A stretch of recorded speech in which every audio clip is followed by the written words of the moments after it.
নজর রাখবো পরবর্তী সংবাদে। কথায় আছে, ইচ্ছে থাকলেই উপায় হয়, আর অদম্য ইচ্ছে যদি থাকে তাহলে জীবনে সফলতা তার নিশ্চিত।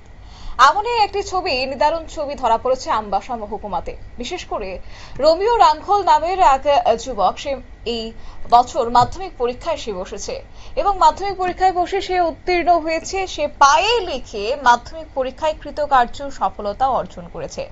আজ ডুলুবাড়ি রিক্রিয়েশন সামাজিক সংস্থার উদ্যোগে তাকে সংবর্ধনা জ্ঞাপন করা হয়েছে। সংস্থার সদস্যরা আজ সকালে তার বাড়িতে গিয়ে তাকে উত্তরীয় এবং পুষ্পস্তবক প্রদানের মধ্য দিয়ে সংবর্ধিত করা হয়। একই সাথে তাকে বেশ কিছু পঠন পাঠনের সামগ্রী এবং উপহার তুলে দেওয়া হয় সদস্যদের পক্ষ থেকে। কি রয়েছে তাদের বক্তব্য, শুনুন। আমরা কবিগুরুর 165তম জন্মদিন উপলক্ষে রিক্রিয়েশন সামাজিক সংস্থা ডলুবাড়ির পক্ষ থেকে আমরা কিছুক্ষণ আগেই ডলুবাড়িতে আমরা কবিগুরুর মর্মর মূর্তিতে মাল্যদান সহ একটা ছোট্ট সাংস্কৃতিক প্রোগ্রাম আমরা অনুষ্ঠিত করলাম কিছুক্ষণ আগে।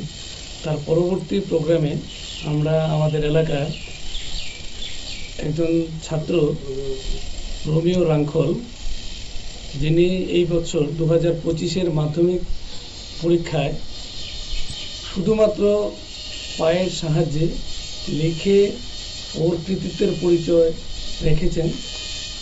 ও টাইফয়েডের কারণে ওর দুটো হাত দিয়ে ও কাজ করতে পারে না।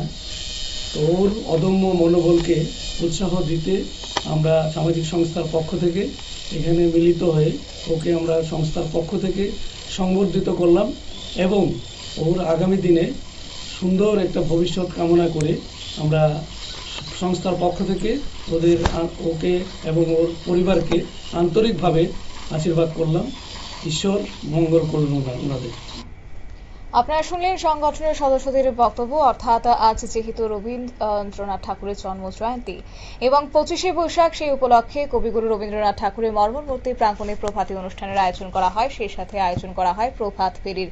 তারই অঙ্গ হিসেবে আজকে ছুটে গেছেন তারা ডুলুবাড়ি রিক্রিয়েশন সামাজিক সংস্থার পক্ষ থেকে। তারা আজ যে কৃতকার্য অর্জন করেছে রোমিও রাঙ্খল, তাকে সংবর্ধনা জ্ঞাপন করা হয়েছে। নিয়ে নিচ্ছে ছোট্ট একটি বিজ্ঞাপন বিরতি, সঙ্গে থাকুন।